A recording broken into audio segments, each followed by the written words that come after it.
आज का क्लास हम लोगों का काफ़ी इम्पोर्टेंट है। क्यों? क्योंकि आज हम लोग पढ़ने जा रहे हैं नाइट्रिक अम्ल का उत्पादन। जिस प्रकार से हम लोग पढ़े थे पीछे अमोनिया का उत्पादन, नवा समझे कौन सी विधि? व्यापारिक विधि, इंडस्ट्रियल मेथड भी बोल सकते हैं उसको। उस विधि द्वारा अमोनिया पढ़े हैं। यहाँ तुमको किसका उत्पादन पढ़ना है? नाइट्रिक अम्ल का उत्पादन। नाइट्रिक अम्ल के उत्पादन से पहले हम तुमको कल एक वीडियो बनाए थे नाइट्रिक अम्ल के अबाउट में। बात समझे कितनी बातें होती है तुमको उसमें। ऑब्जेक्टिव बहुत सारा क्वेश्चन हम बताए हैं और उसमें ये भी बताए थे कि नाइट्रिक अम्ल के कंसंट्रेशन के आधार पर उसका नाम दिए हैं। बात समझे जिसमें एक का नाम पड़ा है कंसंट्रेशन के हिसाब से रेड फ्यूमिक नाइट्रिक एसिड और एक का पड़ा है व्हाइट फ्यूमिक नाइट्रिक एसिड। हमारे एग्जाम में डायरेक्ट पूछता है तुमको सधूम नाइट्रिक एसिड किसको बोलते हैं? फ्यूमिक नाइट्रिक एसिड का HNO3 को ही बोलते हैं। लेकिन कितना परसेंट होना चाहिए? 86% या 95%। बात समझे।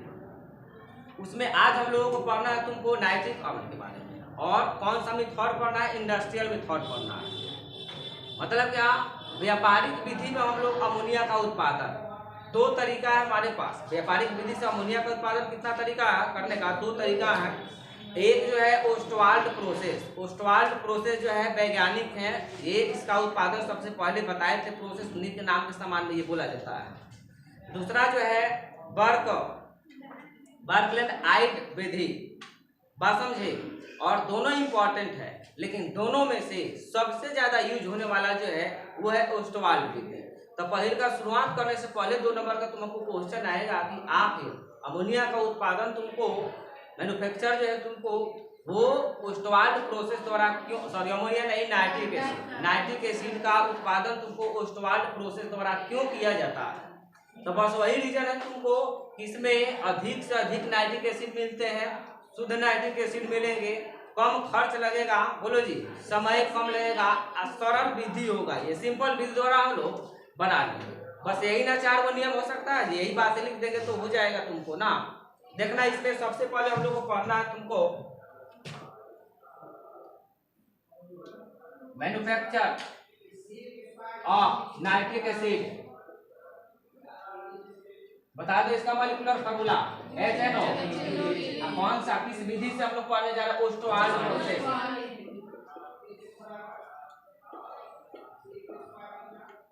देखना ये सब क्वेश्चन जो है अपने बोर्ड के लिए गारंटेड है। बात समझे। यहाँ से ऑब्जेक्टिव क्वेश्चन जेईई नीट के लिए आएगा और सबसे ज्यादा ऑब्जेक्टिव जेईई नीट का जो बात हम बता रहे हैं वो आएगा इसके केमिकल प्रॉपर्टी से। बात समझ में ना।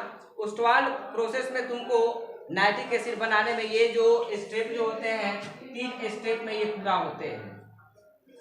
नाइट्रिक एसिड का जो मैन्युफैक्चर है ये ओस्टवाल्ड प्रोसेस में कितने पदों में होता है? ये 3 पदों में संपन्न होता है। पहला देखोगे स्टेप 1। स्टेप 1 में देखना, स्टेप 1 में क्या किया जाता है? कहता है तुमको 8 से 900 डिग्री सेल्सियस ताप एवं पीटी उत्प्रेरक के उपस्थिति में अमोनिया का ऑक्सीकरण कराया जाता है तो NO प्राप्त होता है। ध्यान देंगे पहले ये ऑब्जेक्टिव है तुमको क्या होता है? NO प्राप्त होता है, नाइट्रिक ऑक्साइड। नाम क्या है? Nitric oxide. और कहेगा तुमको अमोनिया के नाइट्रिक एसिड के उत्पादन में अमोनिया जो नाइट्रिक एसिड के उत्पादन में जो नाइट्रिक ऑक्साइड जो है उसमें किस उत्प्रेरक का यूज किया जाता है? तब प्लेटिनम का यूज। ऑब्जेक्टिव यही है। यहाँ देखो रिएक्शन तुम्हारा क्या होगा? ये है NH3। ऑक्सीकरण का मतलब ऑक्सीजन से रिएक्शन, याद रखेंगे रिवर्सिबल रिएक्शन है ये ना। तो ये बनता है तुमको NO प्लस में H2O यहाँ बाहर निकल जाएगा। बैलेंस करना चाहते हो तो बैलेंस इसको कर लोगे। 4 लगा दो, यहाँ 5 लगा दो, फिर यहाँ 4 को नाइट्रोजन है तो 4, यहाँ कितना 4 के 12, यहाँ 6 लगा दो, देखो तो बैलेंस है, देख लेना बैलेंस होगा ये। यहाँ बता दो वॉल्यूम के हिसाब से ये कितना वॉल्यूम है, 4 वॉल्यूम है, यहाँ 5, यहाँ कितना 4, यहाँ 6। यहाँ वॉल्यूम इंक्रीज कर रहा है डिक्रीज कर रहा है, बोलो जी बोलो, जोड़ने 5 8 9 10 इंक्रीज कर रहा है। इससे तुमको क्या क्या इस रिएक्शन को देख करके तुमको क्या क्या निष्कर्ष निकलता है, ध्यान देना। पहला तुमको तो ये पता होना चाहिए कि वॉल्यूम जो है वो तुम्हारा क्या कर रहा है, ये डिक्रीज कर रहा है, और प्लस में यहाँ हीट क्रिएट होता है, इंक्रीज करता है, क्या करता है, वॉल्यूम इंक्रीज करता है। दूसरा हम तुमसे पूछे इसमें किस कैटलिस्ट का यूज किया जाता है, किस उत्प्रेरक का यूज किया जाता है, प्लेटिनम का यूज किया जाता है ना। उसके बाद हम तुमसे पूछे कि इसमें तुमको बता दें ये कैसा रिएक्शन है तुमको, तो ये रिवर्सिबल रिएक्शन है। ज्यादा इंग्लिश तो नहीं हो रहा है ना, हो रहा है ज्यादा। रिवर्सिबल का उत्क्रमणीय अभिक्रिया है। ये कैटलिस्ट का मतलब उत्प्रेरक हुआ, किस उत्प्रेरक का यूज करेंगे तो प्लेटिनम का। यहाँ वॉल्यूम का मतलब आयतन, आयतन बढ़ रहा है कि घट रहा है, तो बढ़ रहा है, बोलो ना लिखा जाएगा। अब देखोगे चौथा तुमको क्या, तो ये एक्सोथर्मिक रिएक्शन है, उसमें क्षेपी अभिक्रिया है, उसमें भी बताए थे, याद है एक्सोथर्मिक रिएक्शन, उष्मा क्षेपी अभिक्रिया, बोलो जी कोई दिक्कत है यहाँ तक। मतलब क्या, पहला प्रोसेस में हम लोग देखे कि पहले प्रोसेस में अमोनिया की अभिक्रिया किसे कराते हैं, ऑक्सीजन से, मतलब ऑक्सीकरण कराते हैं, किसको उपस्थिति में, प्लेटिनम के, तो नाइट्रिक ऑक्साइड प्राप्त होता है। क्या प्राप्त होता है इसमें, नाइट्रिक ऑक्साइड, ये प्राप्त हुआ। दूसरे स्टेप ध्यान से सुनोगे, फिर जो है ये नाइट्रिक एसिड जो है तुमको यहाँ से लिख दें, दूसरा स्टेप में तुमको फिर नाइट्रिक एसिड का पुनः 2 नंबर पुनः NO का ऑक्सीकरण कराया जाता है,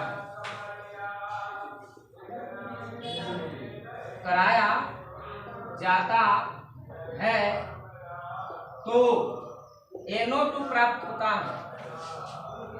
बस समझे, रख लो NO प्लस में O2, ये क्या बन जाएगा NO। तो बैलेंस करना चाहे तो बैलेंस कर दो, कितना ऑक्सीजन इधर 2 लगा दे, क्या हम 2 लगा दिए, इधर भी 2 लगा दे, बैलेंस हो गया क्या, देख लो बैलेंस हो गया होगा, तब ये NO2 प्राप्त होता है। फिर तीसरे स्टेप में क्या किया जाता है कि NO2 को जल में घुला दिया जाता है। क्या किया जाता है, तीसरे स्टेप में NO2 का नाम नाइट्रोजन पेरोक्साइड, या तुमको नाइट्रोजन डाइऑक्साइड, पेरोक्साइड यही है ना, समझे। एक NO2 को जल में घुलाया जाता है, घुलाने पर नाइट्रिक अम्ल प्राप्त होता है।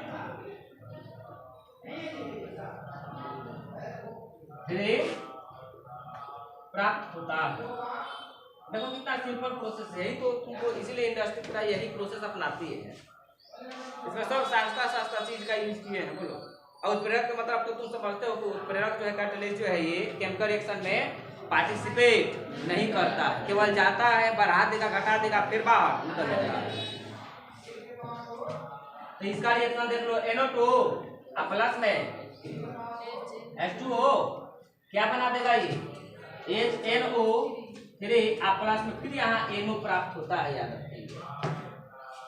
बात समझे। तो हमको इससे मतलब नहीं है, हमको इससे मतलब है। बैलेंस करना चाहोगे तो बैलेंस कर दो, यहाँ 3 लगा दो और यहाँ 2 लगा दो, देख लो बैलेंस हो गया होगा। बैलेंस है ये। देखो नाइट्रोजन 3 गो, नाइट्रोजन 2 गो आएगो, 3 गो, ऑक्सीजन 3 दूनी के 6, 6 आए 7, 6 आए 7, हाइड्रोजन 2 गो और 2 हाइड्रोजन, बैलेंस है। अब देखो यही है ओस्टवाल्ड प्रोसेस, इतना सिंपल है। इसमें ज्यादा से ज्यादा हम लोगों को नाइट्रिक एसिड मिलता है, इसलिए हम लोग ओस्टवाल्ड प्रोसेस का यूज करते हैं। बात समझ में आ रही है ना। अब रहा इसका केमिकल प्रॉपर्टी जो कि काफी इंपॉर्टेंट है, तो पहले इसको नोट करो। तब तक हम लोग मिलते हैं। जय हिंद, जय भारत।